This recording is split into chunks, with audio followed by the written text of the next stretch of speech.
नमस्कार दर्शक बंधु मधुबाबू पेंशन योजना को नहीं आसिला आउ एक बड़ खबर कहवाकू गले आपण मैंने जो खुशी खबर को अपेक्षा करते राज्य सरकार तरफ नुआ वर्ष में आपण मानू सरकार तरफ भेटी दि जाइए तेबे मधुबाबू पेंशन योजना भत्तार वृद्धि करा जाइछि जहाँकि दीर्घ दिन दाबी रही जे ई वर्धित भत्ताटी केबेठू मिलिबो। तेबे आज राज्य रे कैबिनेट बैठक बसीथिला सेतिरे 9टी गुरुत्वपूर्ण प्रस्ताव को अनुमोदन करा जाइछि। तेबे ही 9टी प्रस्ताव मध्य मधुबाबू पेंशन योजना जो वर्धित भत्ता संपर्क में अनुमोदन करा जाइछि। तेबे जानुआरी शेष सुधा यही वर्धित भत्ताटी आपण माने पाइजिबे जहाँ राज्य सरकार पाखर सूचना आसीछि। तेबे ही वर्धित भत्ता संपर्क में आसंतु राज्यर मुख्य शासन सचिव मनोज आहूजा मुहरु सीधा सड़क भाव में शुणी नवा जे से वर्धित भत्ता को नहीं कौन कहउचंती।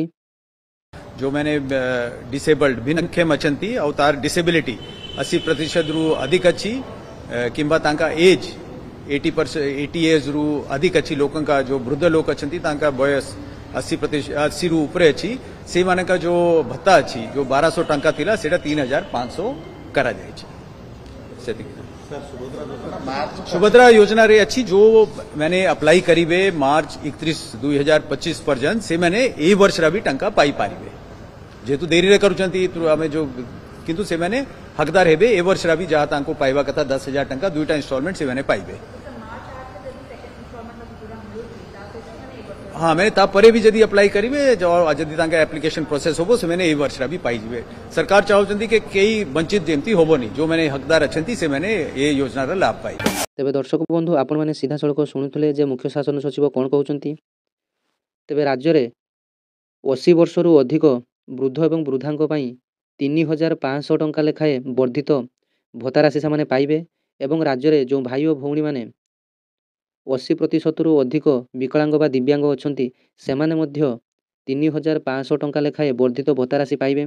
तेबे এই वर्धित भत्ता राशि बा पूर्व जो भत्ता पाउथले से माने डीबीटी अकाउंट रे पाउथले। देखंतु आपण माने एप्लाई समय रे जो अकाउंट देइथिले से अकाउंट वर्तमान सचल किबा अचल अछि आपण माने बैंक जाई चेक करनेबे। जदि जो मानकर डीबीटी अकाउंट नाही तेबे से माने निकटस्थ ग्राम रे जो पोस्ट ऑफिस रही तेबे से पोस्ट ऑफिस को जाई गोटे India post payment bank account गोटे खोली नेबे आईपीपीबी अकाउंट। तेबे आपण माने अଯଥା बैंक को जाई हैरान हेबा पई पड़िबो नाही। आपण माने निकटस्थ पोस्ट ऑफिस को जाई भत्ता टंकाटी मध्ये सहजरे उठेई पारिबे एवं एही अकाउंट पई आपण मानकू आधार कार्ड एवं 200 टंका केवल आवश्यक। तेबे अकाउंट टी खोलिबार 24 रु 48 घंटा मध्ये आपण मानकर एक्टिवेट होई जिवो।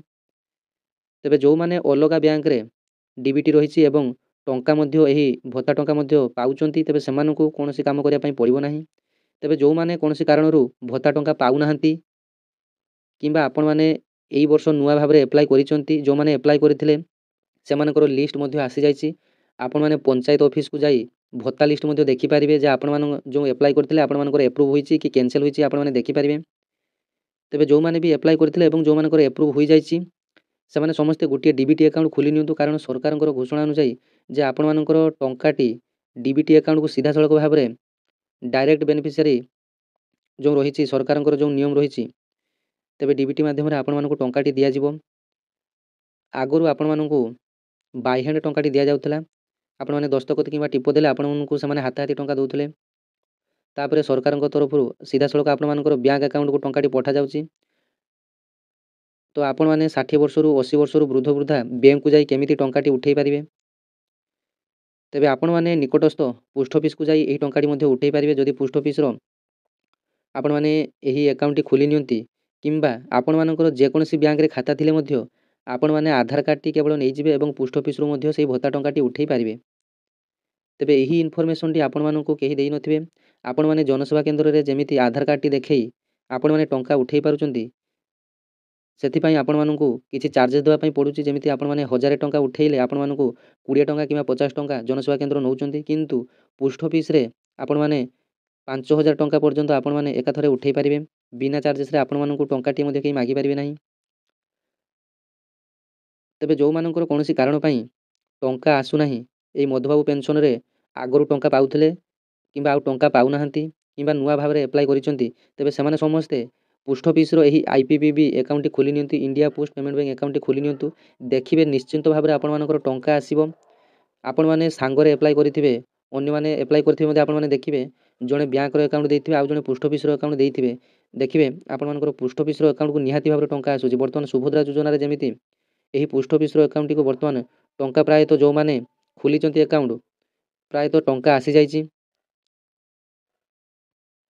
ତେବେ ଦର୍ଶକ ବନ୍ଧୁ ଏଇଟା ଥିଲା ଆପଣମାନଙ୍କ ପାଇଁ ସମ୍ପୂର୍ଣ୍ଣ ଇନଫର୍ମେସନ୍ ଯେ ଆପଣମାନଙ୍କର ବର୍ଦ୍ଧିତ ଏହି ଭତ୍ତା ରାଶିଟି କେବେଠାରୁ ପାଇବେ। ପ୍ରାୟତଃ ଏଇ ଜାନୁଆରୀ ମାସରୁ ଆପଣମାନଙ୍କୁ ନୂଆ ବର୍ଷ ଆରମ୍ଭରେ ରାଜ୍ୟ ସରକାରଙ୍କ ତରଫରୁ ଆପଣମାନଙ୍କୁ ଭେଟି ଦେଇଛନ୍ତି। ତେବେ ଆଶା କରିବା ଏଇ ଜାନୁଆରୀ ମାସରୁ ଆପଣମାନେ ନୂତନ ବର୍ଦ୍ଧିତ ଭତ୍ତାଟି ପାଇଯିବେ। ତେବେ ଯେଉଁମାନେ ବି ଆପ୍ଲାଏ ନୂଆ କରି କରିଥିଲେ ଏହି ମଧୁବାବୁ ପେନସନ୍ ଯୋଜନାରେ ସେମାନଙ୍କର ଲିଷ୍ଟ ମଧ୍ୟ ଆପଣମାନେ ପଞ୍ଚାୟତକୁ ଯାଇ ଚେକ୍ କରିନେବେ।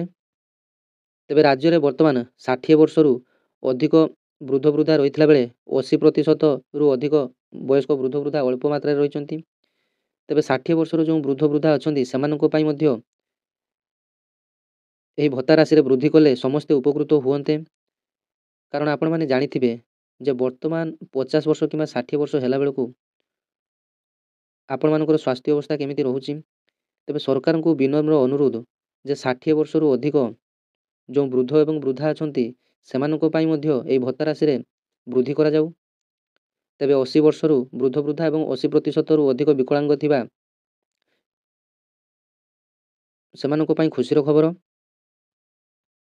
ତେବେ ଦର୍ଶକ ବନ୍ଧୁ ପରବର୍ତ୍ତୀ କିଛି ଅପଡେଟ୍ ଆସିଲେ ଆପଣମାନଙ୍କ ପାଇଁ ମୁଁ ନେଇ ଆସିବି। ତେବେ ଆଜି ପାଇଁ ରହୁଛି। ଚ୍ୟାନେଲଟିକୁ ପ୍ରଥମ ଥର ପାଇଁ ଭିଜିଟ୍ କରିଥିଲେ ଚ୍ୟାନେଲଟିକୁ ସବସ୍କ୍ରାଇବ୍ କରିନେବେ, ପାଖରେ ଥିବା ଘଣ୍ଟି ଚିହ୍ନଟିକୁ ଦବାଇ ଅଲ୍ରେ ସେଟ୍ କରିଦେବେ, ଯାହାଫଳରେ ଓଡ଼ିଶା ସରକାରଙ୍କ ତରଫରୁ ଆସୁଥିବା ଏମିତି ବିଭିନ୍ନ ଯୋଜନାର ଅପଡେଟ୍ ଆପଣମାନେ ଏହି ଚ୍ୟାନେଲ ମାଧ୍ୟମରେ ପାଇପାରିବେ।